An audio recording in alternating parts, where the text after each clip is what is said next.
Ravens flock, happy Friday to you. It is 12:01 Eastern in the afternoon on Friday, August 16th. Training camp has came and went. At least it has for the fans. The open practices are no longer, and that means we are under 3 weeks away from the start of the 2024 regular season when the Ravens travel to Kansas City and play the reigning back-to-back champion Super Bowl champs, Chiefs, at Arrowhead Thursday, September 5th. Today's live stream is brought to you by my friends at Manta Sleep.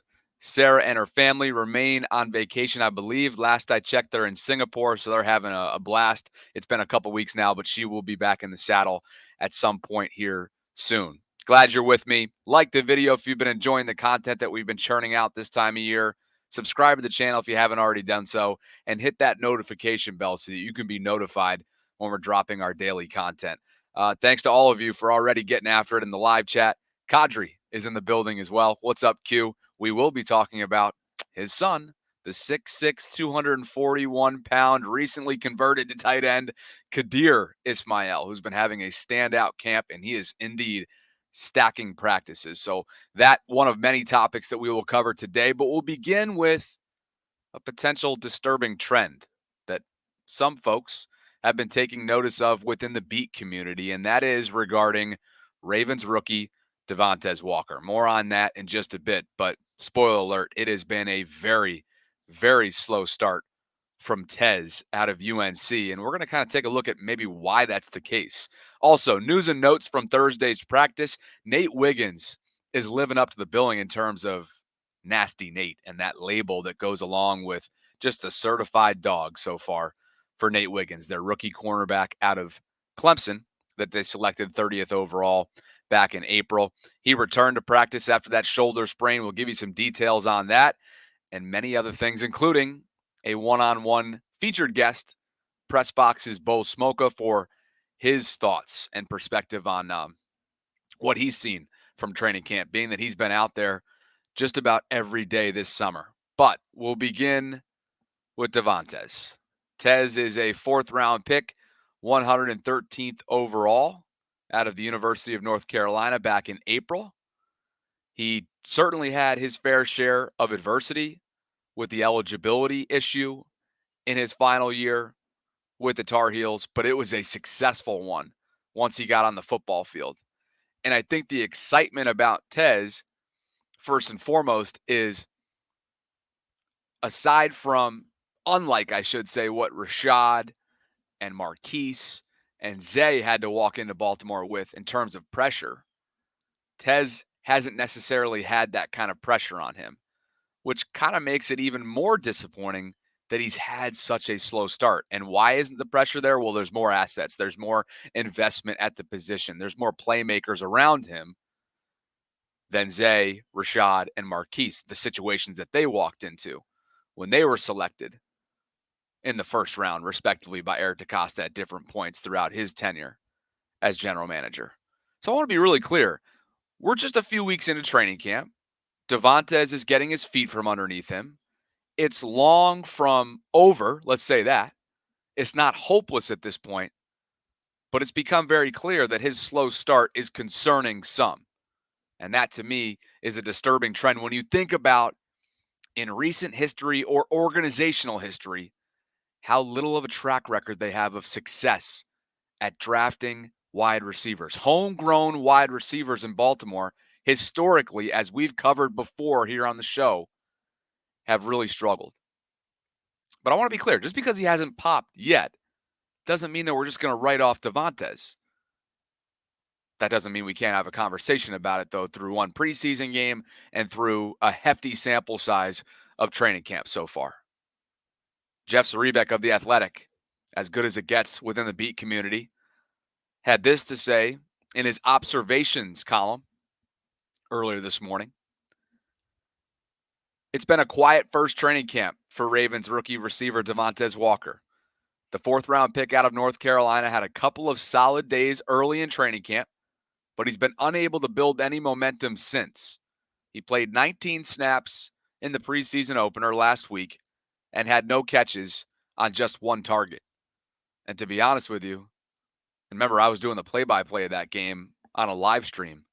I had to remind myself that Devontez even played. I had to go check the box score earlier in the week when his name came up to see if he even had a target. So it was a very, very quiet and underwhelming night for Devontez.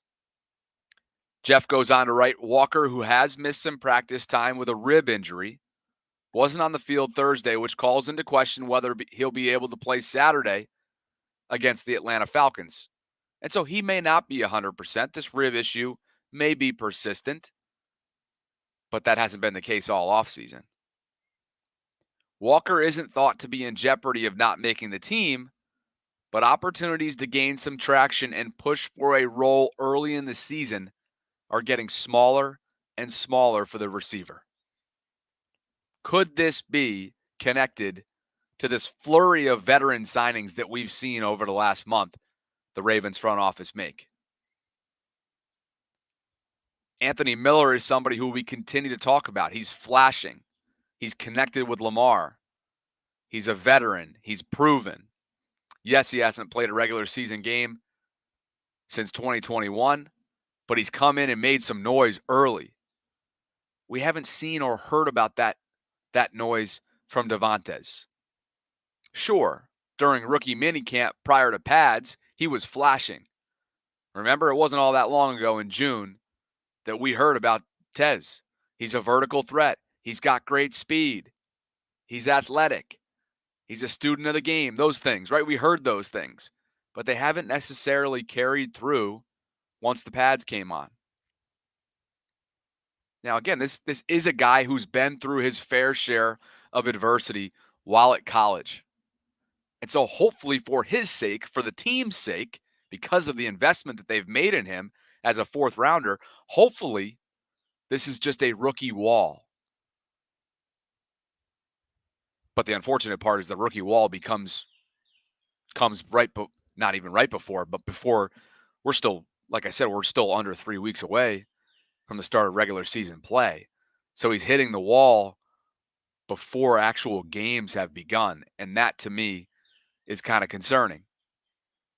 Now, if you go back to April, Steve Smith Sr., former Raven, and one of the great evaluators of his former position that he played at an elite level, had a lot of good things to say about Devontez. Let's revisit those comments.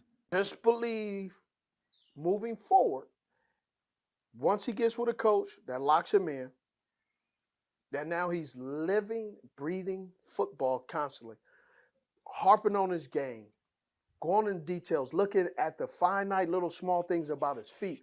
Where's your right foot when you come down? Where's your left foot? Are you not being too high, not being too low, not overselling, not underselling? When he gets that, I would say next off season, you'll see dramatic change once he gets in the building. Sure. Then once he get in off season, I would say his second year he'll come out, he may end up taking somebody's job. That because of his speed and his athleticism, and then you add the polishness of a good coach, all of a sudden, a developmental guy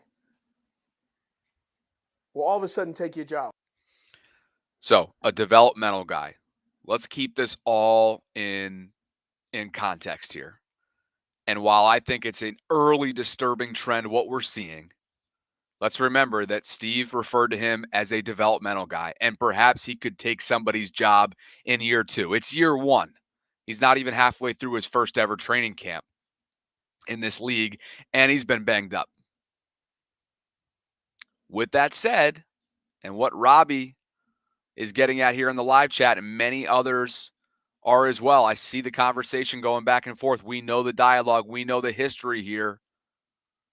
When a receiver doesn't pan out early because of what we've been through, because of what the team hasn't been able to consistently hit on through the draft, when guys don't immediately pop or when there isn't reason for optimism, it calls into question a number of things. Development, ability, transition to the league, all those things that happen for rookies right now, right? This incredibly important time to get yourself right for this transition to the league. It begs the question, have the Ravens missed on another wide receiver? I'm not willing to answer that question right now because it's too soon. Robbie in the live chat says this is why we need to pay up and get a receiver.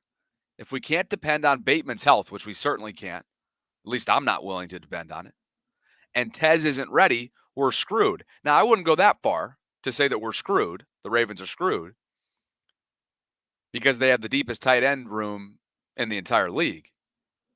And you have potentially a guy in Zay Flowers who could take that step over 1,000 yards receiving this season and be looked at as a wide receiver one, at least for what Baltimore likes to do. You have Mark Andrews, who's got a full offseason of rehab under his belt after he rushed back for the AFC Championship game. You have Isaiah Likely, who, let's be clear, he is a budding star. Now, after those three guys, there's no question. There are more questions than answers, certainly. But I'm not sure I'm willing to say they're screwed because of the addition of Derrick Henry. Remember, he'll at some point this year hit 10,000 career receiving yards. And we know what he's done on the ground. So he'll contribute there as well in the passing game, should Lamar want to incorporate him. You'll have Keaton coming back at some point. You have your two-time MVP, a reigning MVP in this league. So I'm not going to go as far as to say that we're screwed, but there are a lot of questions in the pass catcher category after Mark, Isaiah, and Zay. There are candidates in the building, but there are more questions. And there is uncertainty. Jeremy Heisen checking in. The wide receiver room currently is very underwhelming. Look, I think the other night in the AFC North roundtable, we were asked to rank division wide receiver teams, groupings. Meaning like, okay, which team in the AFC North has the best wide receivers? And to me, it's a no-brainer. It's Cincinnati, right? I know you probably hate to admit that, but it's Cincinnati. I had the Ravens at 3. And I had Pittsburgh at 4, Cleveland 2. And the reason why is because we're strictly talking about wide receiver rooms. But I was kind of giving the benefit of doubt to Rashad, hoping that he would back up last season, which was a really healthy season for him. Probably wasn't where he wanted to be statistically, but it was his first full healthy season. I think he missed one game, if I'm not mistaken. His first full healthy season, or at least close to it, since he began his NFL career. And I thought, well, really, after George Pickens in Pittsburgh, there's also some questions. Is Roman Wilson going to is his game going to translate to the NFL? They're a rookie. Is he more of a gadget guy? Is Van Jefferson going to be a contributor for you that's going to move the needle outside of George Pickens? Now, let's be clear. If they get Brandon Ayuk, I think you slide them up to number 2 in the division. You go Cincinnati, then Pittsburgh, and then probably Cleveland, and the Ravens would be last in that case. But who knows? The Brandon Ayuk situation's long from over. I'd still be surprised at this point if he ends up elsewhere outside of San Francisco. But it is underwhelming, and the reason why the Baltimore wide receiver room is underwhelming is because of the amount of question marks, whether it be health for Rashad, whether it be in Tez's case, strictly speaking to translating his game to the NFL. Listed as Steve Smith Sr. said, he is a developmental wide receiver. And then you know what you're getting in Nelly at this point. He's a vet. He's going to be your wide receiver 4. He'll give you, 300 to 400 receiving yards a year. Hopefully he doesn't drop the football as he has been in recent days. And then after those guys, there's just a bunch of veterans that are vying for, that final spot. You've got some undrafted rookies who haven't made any compelling cases. And you've got Tylan Wallace, who is a great a good, solid football player. He's been a locker room guy, a glue guy, a special teamer for you, but he's never truly consistently contributed at wide receiver. And so, yeah, it is a bit underwhelming right now. And I just wanted to mention that this is somewhat of a trend that I think deserve to at least be acknowledged, while also understanding there's 2 more preseason games left, a couple more weeks before the start of the regular season for Devontez to truly take a step. But at the same time, you heard what Steve Smith Sr. had to say. perhaps it's not till year 2 that Devontez ends up really finding a groove. And if that ends up being the case, that's going to be tough for a room that needs playmakers now. Need it now. Before we continue the conversation and get to Nate Wiggins, this episode is brought to you by my friends at Manta Sleep, and this is the official sleep mask partner here inside the vault. It gives you true 100% blackout for a deeper sleep. You've got C-shaped eye cups for unbeatable side sleep comfort. Zero pressures applied to your eyelids or lashes. You've got advanced materials and ventilation for unmatched breathability. What you're seeing on the screen right now is the Manta Sleep Mask Pro. This is what I wear nightly for the occasional nap, not this time of year because we're officially in season, but when we're in the off season, if I'm training, if I'm planing, if I'm bussing around, I will bring this thing with me. It is my go-to, and it just enhances my sleep. I'll show you mantasleep.com real quick as well, where you can find many other options besides their bestseller, which is that Manta Sleep Pro Mask. You've got the Sound Mask, which is built-in Bluetooth. You've got the original Sleep Mask, which is a great OG choice. And you've got the Silk Mask as well. They'll break it down into you literally feature by feature. You've got customer reviews in the past, bunch of 5 stars for you to sift through. If you find something you like at mantasleep.com and you get to checkout and you want to throw a little incentive in there, a little discount, use code VAULT10. That's VAULT10, and you'll get 10% off your next purchase. Special thank you to Manta Sleep for being with us and supporting our show, sponsoring the channel all season long for yet again another extended period of time. We appreciate them. Well, Nasty Nate, how about it? Nasty Nate returned to practice on Thursday for the first time since his shoulder sprain that he sustained in the third quarter of Friday night's preseason game against Philadelphia. We all saw the play itself. We also saw that first half when Nate was flying around and looking the part. And how'd you know that Nate was back? Well, look at the beat reporters. All within a few minutes of one another. By the way, Bo will join the show within the next 20 minutes or so. Looking forward to having him on. But you see it. Nate Wiggins is practicing. Nate's back. He's returned for the first time since hurting his shoulder in the preseason opener. And number 2 has looked the part. He certainly has. Doesn't he just kind of embody what it means to be a Raven? So Jeff Zrebiec noted in his column that Wiggins did return. And I want to read the actual paragraph so that you can have a good idea of what exactly he participated in.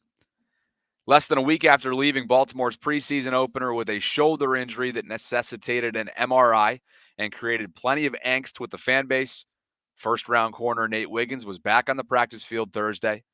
He was diagnosed with a sprained shoulder, but he took part in special teams drills and also saw some action in full team work.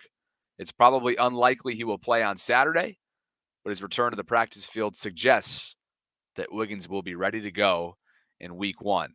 That from Jeff Zrebiec in his observations tab earlier today, courtesy of The Athletic. And my, oh my, the fact that both Kyle Hamilton and Nate Wiggins both bounced back from their respective setbacks almost immediately in Kyle's case. For Nate, he was day-to-day for the beginning of this week. They wanted to be careful with him.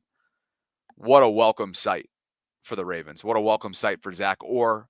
What a welcome sight for this entire defense, because while we haven't seen a regular season snap yet for Nate Wiggins, what he showed you on Friday, what he's shown throughout camp, and what we knew about him coming out of Clemson feels as if it's not, okay, maybe not a seamless transition. There will be rookie learning curves, and he will, because of the way he plays the game so aggressively, he will inevitably get burnt here and there. But my goodness, he has a short memory. He is fearless. He's flying around, that sticky blanketing kind of coverage, right? With you stride for stride with that speed. He's floating out there. He's been a lot of fun so far. Don't expect to see him on Saturday, which is a 12 noon kickoff, by the way, if you haven't been following along. It's a 12 noon kickoff inside the bank against the Atlanta Falcons. Talk about the most ridiculous start time for a preseason game in the middle of the summer. What are we doing? I can't imagine there's going to be many people there or watching that. Maybe I'm wrong. The Orioles, though, there's going to be some crossover, too, with the Orioles in town. We'll get to that in just a second. But don't expect to see him on Saturday. I'm okay with that. I know reps is important, but I'm okay with that based on what we've seen so far. In terms of Thursday's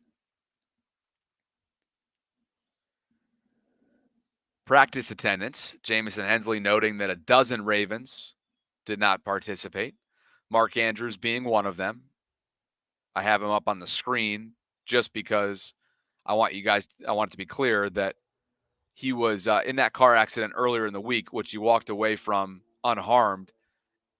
But just because he missed practice the next day and that day didn't actually mean there was no correlation. Mark had a previously scheduled off day on Wednesday, and then he also didn't practice on Thursday as well. Nothing to see here. That's just where we're at. Tyler Linderbaum, they continue to be careful with him, who's been dealing with that neck setback now for multiple weeks.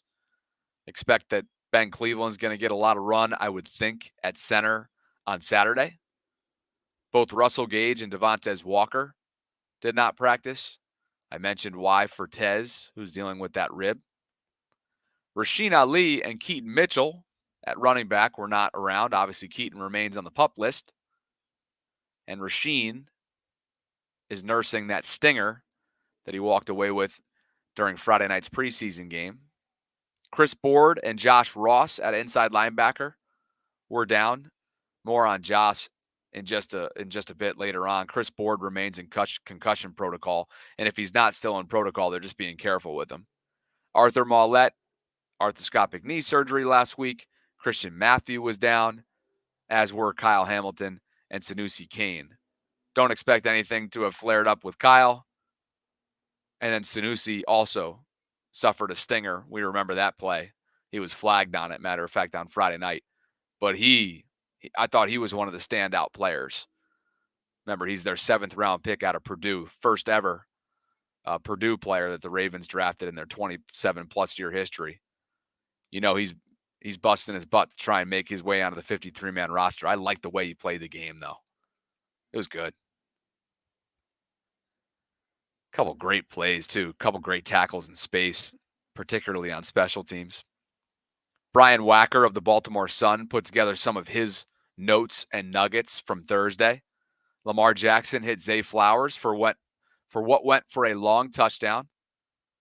Zay got behind Marlon Humphrey. Kadir Ismail had a nice diving catch on Ardarius Washington's coverage, which looked like this, and earned Kadir from Josh Johnson here the top play of training camp, at least for that day.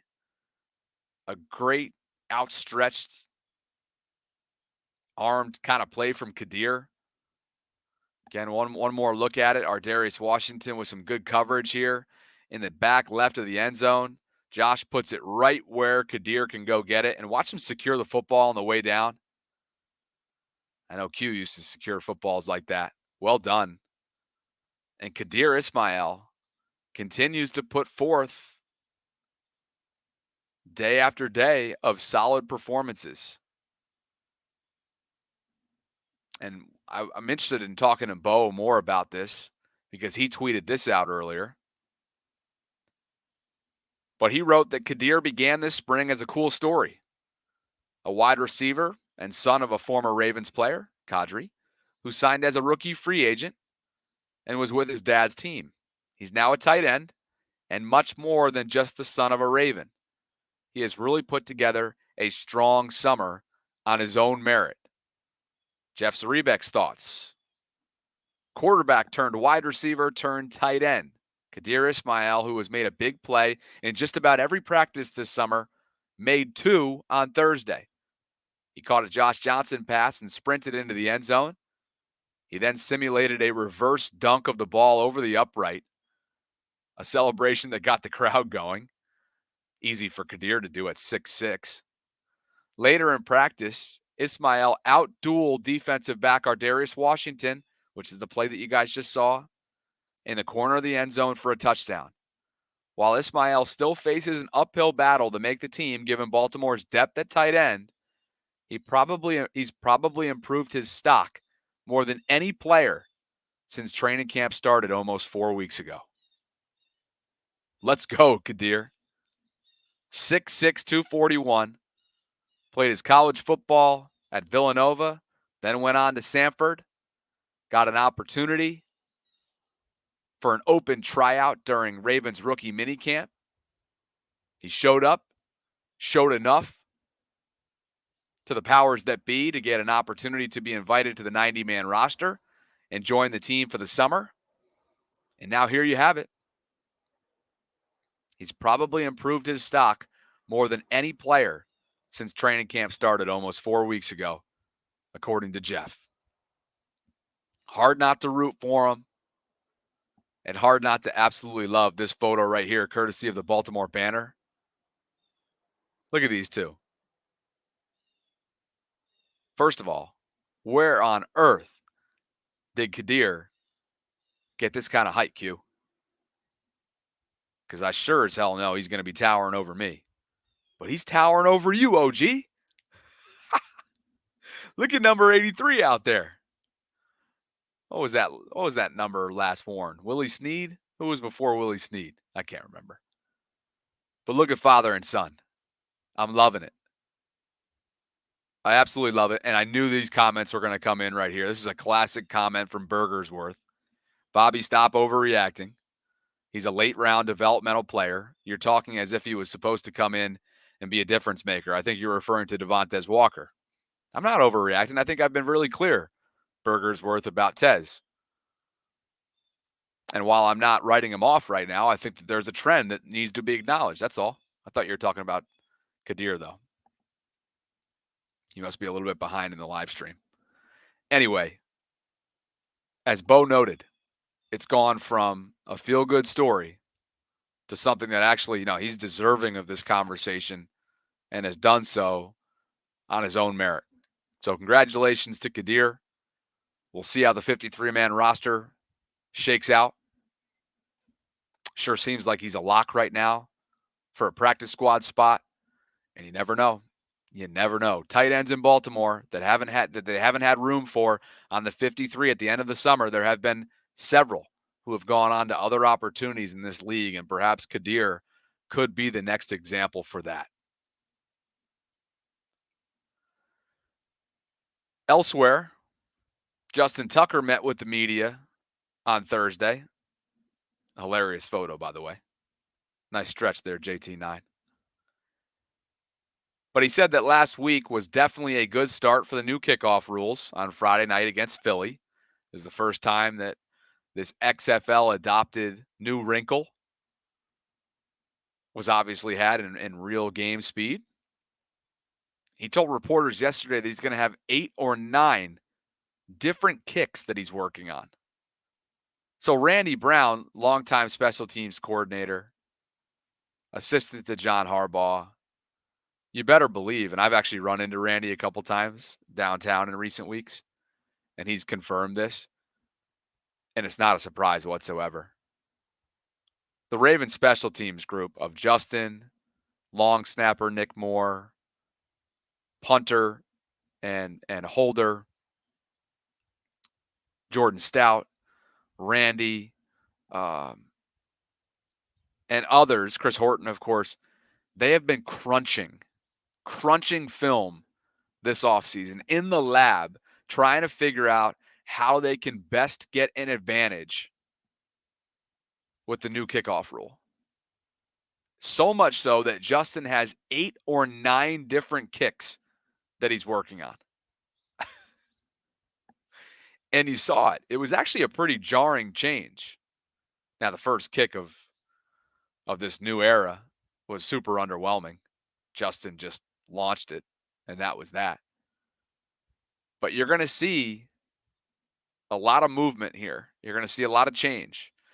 And let's make sure that while Justin's joking about adding on a few pounds and getting in the weight room and whatnot, because of the different wrinkle that this kickoff rule now brings to the table, let's hope that Justin's not getting involved routinely as a tackler unless the friggin' game depends on it. You want to keep him healthy. Knowing him, though, knowing Justin, oh, he'll lower his shoulder any day of the week to get involved there. You better believe it. That's just the gamer that he is. But certainly a really, really interesting thing to watch going into the year is just how impactful, um, just how much of a role does this new kickoff rule play in terms of deciding games, and how much of an edge can Justin Tucker get with the special teams group when it comes to field position, jockeying for field position, flipping fields, putting your offense in good position. Well, not offense, but obviously defense, but it all goes hand in hand. And that'll be something to watch over the next couple preseason games for sure. As for Josh Ross, I mentioned him a little bit earlier on. Former undrafted rookie out of Michigan, inside linebacker. He's considered on the roster bubble, according to Jeff. He did not practice on Thursday, which does put him in jeopardy of not playing on Saturday against Atlanta. It also could create a dilemma at inside backer. We know Roquan is not going to play in the preseason. Chris Board, still in concussion protocol, not expected to play. If Ross also can't play, the Ravens would be left with just Trenton Simpson, Malik Harrison, and undrafted rookies Jennings and Yvonda Rigby. Now, we know Simpson is a projected starter, so the Ravens will have to be careful with how much he plays. Harris has also been used on the outside. Harrison. Malik Harrison has been used in so many different roles, and he's a stud, unsung kind of guy for this team. But I think the Ravens are probably going to be calling on Trenton Simpson yet again. He played quite a bit in that week 1 game, and I would expect that to be the case again coming up on Saturday. But just be careful with him. I know it's thin right now at inside backer, but you want to make sure that Trenton, because you want to make sure that he's intact come week 1, because he seems as advertised. Flying around, it's not too big for him. Wearing the green dot communicator, good against the run. Just a flat-out stud, what you thought he would be coming out of Clemson. Well, this news came down the timeline yesterday. Justin Simmons, probably the top safety that was available and remaining on the open market as of yesterday afternoon, is no longer. The Atlanta Falcons are signing Justin Simmons. It's a 1-year, $8 million deal, $7.5 million of which is guaranteed. Justin is a total stud, probably one of, if not the best safeties that was available this offseason, and now he's off the board. Back-to-back days, the Falcons go Matthew Judon, followed by Justin Simmons, and all of a sudden, that Falcons roster is looking awfully dangerous. But that's neither here nor there. The reason why I brought this up, and the reason why in the Twitter, for those of you who are following in on Twitter and you saw the caption, the latest NFL signing makes Eric DeCosta look savvy yet again. This is what I was referring to. Now, I'm not saying that Justin isn't worth the money that he received. What I'm getting at is the Ravens' limited cap situation. They were never paying that kind of money for a safety as it was because of the amount of talent that they have in that room. They weren't going to pay Geno Stone. They let him walk in free agency. He stays within the division, obviously, in Cincinnati.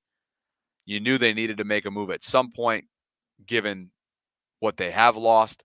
They go with Eddie Jackson. And what I find is savvy about this is even if Eddie doesn't pan out, which it sure looks like so far so good, and they're taking a flyer on him with this money. I mean, look at this. 1 year, $1.5 million. This is according to Aaron Wilson, NFL reporter.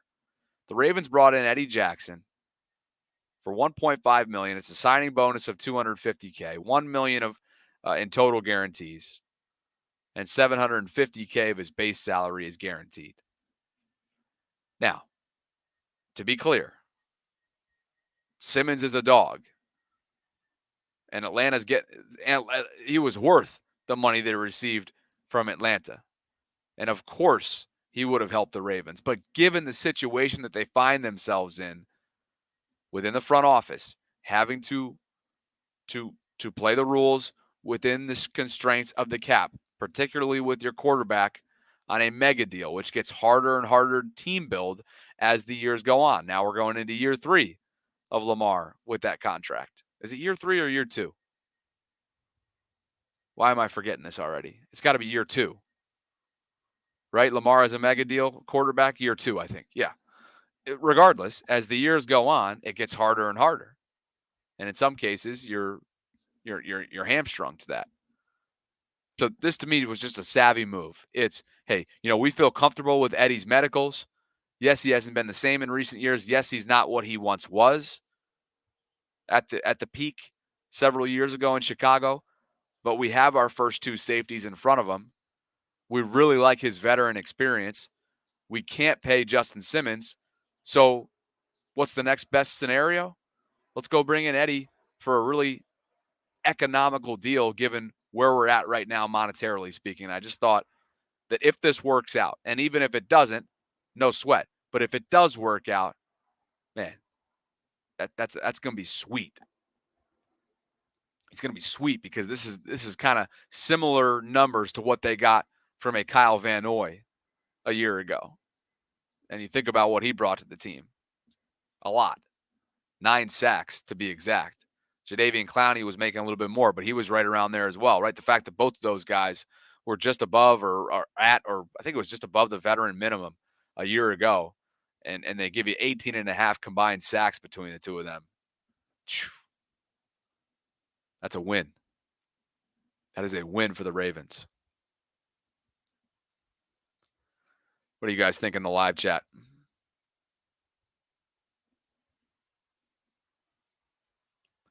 Yes, there is certainly a difference, and that speaks to the difference in terms of the monetary value. Antonio says the difference is Justin Simmons is the unquestioned starter in Atlanta. Well, first of all, too, the Atlanta secondary is looking dang good as well. They got Jesse Bates at safety. They got AJ Terrell at corner. I mean, you got Judon now up front. You got Bijan Robinson at running back. You've got Kirk Cousins and Michael Penix Jr. At quarterback. Like Atlanta. And it's a weak division on paper, at least. It's a weak division. So yeah, there's no doubt a difference between the two here. But I just thought it was a savvy business move, given where the Ravens are at right now with their overall team building process.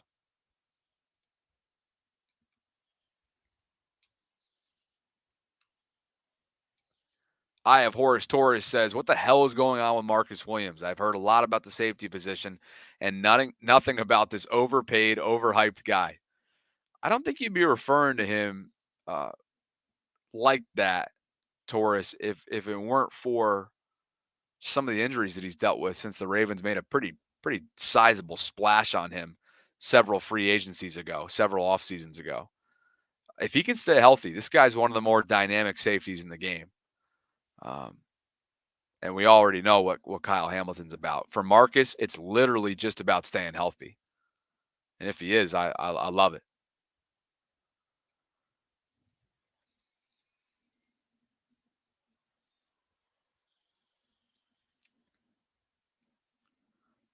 Bo Smolka will be joining us momentarily, Ravens beat writer for Press Box. But until he logs into the waiting room, I found this to be kind of comical. Tommy Callahan, I have no idea who this Twitter follow is, by the way. He might just be a troll. He tweeted out 21 hours ago that defensive lineman Brent Urban is on the roster bubble in Baltimore. Career high 3 sacks in 2023. Potential depth option for Tennessee. Well, I love Mrs. EDC, Lacey DaCosta. Oh, she quote tweets this guy, Tommy, and says, "Fat chance." And if you know Lacey, you know that uh, she doesn't always clap back. When she does, though, it's usually a good one. And this was one of them. Brent Urban's not going anywhere. He may not make the initial 53-man roster. It might be a handshake deal on roster cut day. Hey, we'll get you back. Don't worry, we're gonna bring you up on game day, or we're gonna bring you up after some injury designations. That's what he was in past years. This is his second stint in Baltimore. Love me some Brent Urban. This guy is a. I know I use this phrase a lot, but I don't think it's overused when it comes to Brent. He is a glue guy. He ain't going anywhere. And Lacey, midseason form with the clapbacks, hysterical. Mark Andrews, the team put this graphic out earlier today.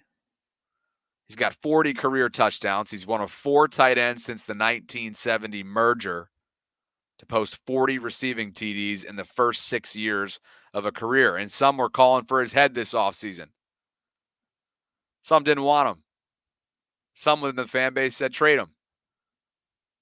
What have you done for me lately? I couldn't believe that type of dialogue, that type of discourse within parts of the fan base this offseason. Mark is Lamar's security blanket. Mark is a symbol of what it means to be relentless and play like a Raven, and yards after the catch, and dirty work, and big time plays, and timely blocks, and just everything that you want in a player, Mark Andrews brings. And I have no reason to believe that it won't be a bounce back season for number 89. We all remember last year's fibula from the hip drop tackle on that Thursday night game against Cincinnati. He's not going anywhere. We have to appreciate him for what he is, what he has been, and what hopefully he will continue to be for the Ravens offense. 89 gearing up for yet another season. Well, this news was interesting yesterday, and I talked about it online a little bit, and I wanted to mention it here, being that it is a former Raven and a friend of the show, and RG3, who's been fired by ESPN as of yesterday morning, as was Sam Ponder, who was the host of Sunday NFL Countdown. Andrew Marchand from The Athletic noted that these are budget moves. Yeah, right. These are the only 2 being let go as ESPN ends its fiscal year. You can go in and read the story there on nytimes.com. But I'll get to some thoughts on what I feel about this, my thoughts on the RG3 conversation, because to me, what ESPN has done in recent years is over-govern you. If you're not Stephen A. Smith, if you're not named Kirk Herbstreit, you probably aren't going to be given flexibility when it comes to voicing your opinions on social issues. Or maybe even in RG3's case, have the flexibility of being kind of a goofball on social media. That doesn't fly at ESPN if you're not a Stephen A., if you're not a Kirk. And so the first thing I thought was budget moves, my you-know-what. We're less than 3 weeks out from the start of the regular season. These 2 are 2 of the most talented individuals on your talent roster, and you're letting them go right now before the season begins. I'm sorry. I call BS on that. It's ridiculous. Some of you are talking about the croissant. I know the photo that you're talking about. RG3 and his wife were in Paris, and they took they took a very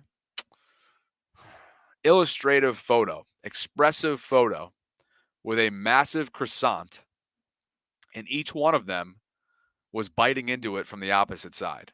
Let's just leave it at that. RG3 certainly does not stick to the script. Luke, that's hilarious. That's a great way of putting it. Yeah, no, he doesn't stick to the script. And that's why both he and Sam, right, are going to be just fine. They're going to be better off elsewhere, matter of fact. I'm not worried in the slightest. Hopefully this means that RG3 will come back on the show more. And then also remember, too, I don't know if there's going to be like a clause in his contract that he can't work for the rest of his hopefully that's not the case, because ESPN's got to pay him for 2 more years. So he may go into hibernation, at least in terms of national coverage, because there might be some contractual stuff there, limitations. But I know Fox has been interested in him in the past, so that could continue. Maybe he ends up on Fox in a couple of years. Notice how Max Kellerman is like in hiding since he left ESPN. I'm sure that's just a contractual thing. Once the non-compete or whatever clause is in that contract expires, these guys will be back on national television. But I think speaking of a disturbing trend, going with the title of this video, the disturbing trend is where ESPN has gone in recent years, and it's just tough as somebody who's been a part of a situation with an employer where you feel governed, you feel silenced, or at least you feel as if everybody's watching your every move in terms of your approach to social media. This definitely stirred up some feelings, some frustrations that I've had, and I think in the past, and I think that's what's so fulfilling about being out on your own in the content space. I know RG3 does a lot of side stuff as well, so hopefully he'll be fine. I'm sure Sam will be fine too. She's so incredibly talented. But this was the news yesterday, and being that it's a former Raven, I wanted to at least bring that up. Preseason play. Here's what you can expect for Saturday's preseason game against the Atlanta Falcons. It's a 12 noon kickoff. The Ravens are doing a giveaway as well. Kids sunglasses. Those look pretty slick. The pregame national anthem will be handled by the Maryland State Boys Choir. Good luck, fellas. You're going to have a kids superstar, kids reporter, sideline reporter by the name of George Johnston, excuse me. The halftime show will be girls flag football games. Parking lots open up at 7:30 in the morning. Ravens walk at 9, and then the gates at 10. And then just a note here from the team in terms of logistically. Due to our game at noon, they write, and the Orioles at 7:05, to avoid any parking challenges between the games, fans are encouraged not to show up earlier than when lots or gates open for the Orioles game. We'll see how that works out. Lots for the Orioles game will open at 4, with gates opening at 5. Fans attending both games will be permitted to stay in their purchased parking location by showing both passes to the parking attendant when they arrive. They must have a permit for both games in the same parking lot. So a rather busy day of overlap in Baltimore between the two teams. One meaningless game, one certainly every game now from this point forward for the Orioles is important. But for those of you who are going to be making your way downtown, just keep those things in mind. And speaking of fans, and before we get there, just know, if you're interested, it's going to be a white-on-white game day thread on Saturday. Should see a lot of Devin Leary, the 6th-round quarterback rookie.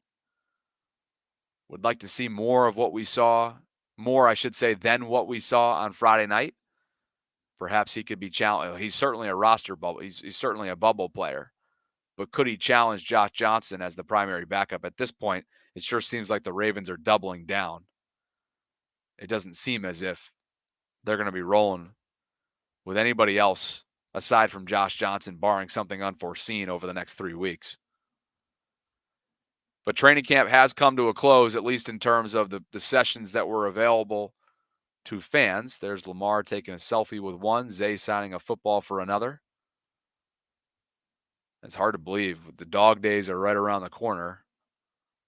The Ravens have 2 more preseason games left. It'll be the Falcons on Saturday and the Green Bay Packers, with some joint practices as well in the next week, the days that follow with Green Bay. I have made a decision on Saturday coverage plans, being that it's a 12 noon kickoff smack dab in the middle of the weekend. I am not going to do what I did on Friday night and do 4 straight hours of play-by-play coverage. I hope you won't hold it against me too much. mostly because I'm here in upstate New York, which I've mentioned, and Saturday is going to be a really important day to hopefully take a big step forward in finishing the house here that I've been painting. So just kind of keep that in mind. I will have post-game live coverage. Okay. So 12 noon kickoff, somewhere in that like 3 to 4 range. I will give you post-game coverage, but it will not be a watch with me type of live stream. That's my thought. Hopefully you guys don't mind. Solo dolo. I'm not sure how much of it's actually enjoyable though, painting a house. But yeah, we'll go with that. I'm enjoying my weekend. It's good to be in upstate. It's beautiful here. It's absolutely beautiful. Bo is having some issues getting on to the show. So let's open up the guest line since it's Friday. And you guys, we'll do a little bit of Q&A before we jump. Let's do that. I just popped the link into the live stream because that's all the content that I have for today. If Bo pops on, we'll have him on. But since he's having some trouble accessing the show, click on that link that I just threw into the live chat. Let's do some Q&A. And before we do that, and while we give you guys a second to get your cameras ready and whatnot, Roundtable Sports. I'm pleased to be with the AFC North Roundtable this year. It is Wednesday night at 6 o'clock Eastern shows every single week, all throughout the year, where I debate and go back and forth with other creators from teams that are in the AFC North. Here's more. Roundtable Sports Network brings you NFL divisional debate coverage on a weekly basis from your favorite content creators across YouTube, featuring the AFC East Roundtable live Monday and Wednesday evenings, the AFC South Roundtable live Tuesdays at 7 p.m. EST, the NFC South Roundtable live Tuesdays at 7 p.m. EST, the NFC West Roundtable live Tuesdays at 9 p.m. EST. The AFC West Roundtable live Tuesdays at 9 p.m. EST. The NFC North Roundtable live Wednesdays at 6 p.m. EST. The AFC North Roundtable live Wednesdays at 6 p.m. EST. The NFC East Roundtable live Thursdays at 6 p.m. EST. Roundtable Sports. Real coverage from real fans.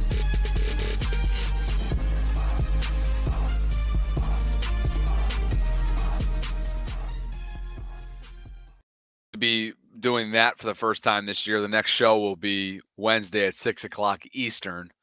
Again, Cincinnati, Cleveland, and Pittsburgh representatives as well in the content space. Chef Trez, you're on deck. Guest lines are open. Click on that link if you want to do some Q&A before we finish up the show. And happy Friday to you, brother. What's going on, Bobby? Can you hear me? I can. How are you? I'm doing good. I actually just took a break from work, so I'm just chilling in my car right now. Nice. But yeah, I wanted to say, I don't think I'm really concerned about Devontez Walker. Again, I mean, he was drafted in the 4th round. It still looks like he's going to make the team. He'll still get reps throughout the regular season, so I don't think I'm really worried. So I think people might be hitting the panic button a little too soon. Also, the next thing, I kind of want to see Emory Jones back out there again. It can't be worse than what we saw last week. I mean, to go out into really 4th quarter, 16 seconds left, cold, not even in a rhythm, and then expected to just show us what you got. I mean, in the moment, I was like, man, this guy sucks. How could you, strip sack fumble to end the game? Like, this guy sucks. Get him off the team. But, looking at it again, I mean, I'm just like, that's a lot to ask for him. So I hope he gets another shot. Just see what he can do. Again, can't be worse than Josh Johnson and Devin Leary looking a little scared out there. So I'd like to see that again. My hope is that they just kind of like exhaust the evaluative resources that they're able to do in-house so that they're really sure that Josh is the best guy they're going to be trotting out there as the primary backup, because time and time again, we keep mentioning it. God forbid Lamar were to go down. You need somebody who, assuming at the time that he goes down, the Ravens are going to be competitive and in the playoff race, you need somebody to be more than serviceable assuming that it wouldn't be a season-ending type of setback. And that's sort of the scenario that's in my mind is like, okay, who will be more than serviceable to ensure that you stay in the fight? And that to me is questionable as of right now, that Josh would be more than just capable of truly, more than, let's say, what am I trying to say here? Needle moving. We need somebody who's going to be a needle mover for you. And I'm not sure at this point in his career that's Josh. Yeah. I guess also one more thing. And again, just tell me if you think this is a long shot. I think it's a long shot as well. But for the Browns, when I, again, think of a quarterback that could be needle moving, I know Tyler Huntley didn't have the best record with Baltimore when, his games. I think he ended up like 3-4, somewhere around that range. Didn't really do the best sometimes. But with him in Cleveland and, the little quarterback competition between Jameis Winston, him, and DTR, really, I kind of see, myself leaning more to like, well, if he gets cut, we could pick him up, maybe cut some of our quarterbacks that we don't feel too high on, and then it's a little reunion back in Baltimore. Because, I mean, it kind of makes me think back to that wild card playoff game that we had against the Bengals where, he was really holding his own against the Bengals. Yeah, he threw an interception, but he bounced right back. I believe like that next drive, 2 drives later, where he went down the field and scored. Again, Greg Roman was there. I don't know why we called it a quarterback sneak on the 2-yard line. And I also don't know why he jumped over the offensive line like Cam Newton and tried to go in from 2 yards away. But, I would like to see a Tyler Huntley reunion. I don't know if that's possible. Well, I think Cleveland, they may not let it be possible, because if I'm them and Deshaun has played essentially football that doesn't even remotely warrant the contract that he gave you, that they gave him, and then on top of that, he hasn't even been available to warrant that kind of contract. I'm thinking to myself, all right, well, who's going to be this year's Joe Flacco? And so you have Jameis waiting in the wings, but I think you have to protect. Like, you can't DTR. From what we remember, it's only one game, right? It was his first start ever, and the Ravens just completely rough. They just eviscerated him, right? Yeah. And so that was not even fair. So assuming that he's gotten better, I hope he's gotten better since then. I still think with the amount of experience that Tyler has under his belt, they have to go forward and be like, dang, at any point this year, depending on where Deshaun's shoulder is, we could be trotting out Jameis as QB1 and Tyler as your primary backup. So anyway, Chef, good seeing you. Yep. Appreciate all the support. Guest lines are open. It is Friday, which means I like to hear from you guys. And unfortunately, Bo Smolka had some technological issues accessing the show, so he wanted to send all of you his apologies. We'll get him back on another time. Great stuff as a press box Ravens beat reporter. Let's get one more call. Stone, you're on deck here. And before we bring Stone in for our final call of this week, I want to be sure to shout out and thank Q Sticks, our newest patron, our newest patron who's supporting us through Patreon this month. This is your monthly shout out, Q. We appreciate the love. Thank you so much for the support. And if you guys are interested in doing the same, you can visit patreon.com/RavensVault podcast to learn more. Back to the guest lines we go. Stone, welcome in. How are you? What's up, Bobby? How you doing, man? I'm glad we could do this. This is good. I owed you a DM. It's great. I owed you a DM, and here you are. So what's up? It's no problem, man. I know you're busy. I know you got your stuff going on, man. The gaming chair is dope. You're looking like you I got appreciate a nice it. setup here. I was sitting here. I was getting ready to record my first video. I've been working on meal plans all morning, just grinding. But I was going to record this first video, so I'll ask you a question. Okay. Receiving corps. Who's making the team? Who's not? First prediction. Just off of what we've seen so far. Yeah. Well, so it's funny. You're popping into a live stream, which began with me sort of talking about what's been somewhat of a concerning trend about Devontez Walker and him not really panning out. He's been really quiet, and there's been some concerns. And Jeff Zrebeck wrote about it this morning. I still think, based on the draft investment, that he makes the team, but he could start on IR should this rib start to persist. We'll probably learn more about his status. I mean, maybe since he didn't practice yesterday, maybe he won't even play in the preseason. And all of a sudden you're like, well, what kind of confidence do we have going into year one for this rookie in terms of his contributions? So Zay, Rashad, and Nelly are your three locks. If Tez is dealing with health issues, I viewed him as a lock prior to that and prior to this slow start. So I guess I'll continue with that, assuming that he can get back from this rib. So that's 4. Look, I'm going to ride sort of the momentum of this week and give one of these veterans an opportunity. I think there's a reason why they brought in 3 veterans within the last month. It's not just hey, let's push the back end of the room. It's no, we actually may need these guys. So if that's the case, I'll go with the hot hand this week.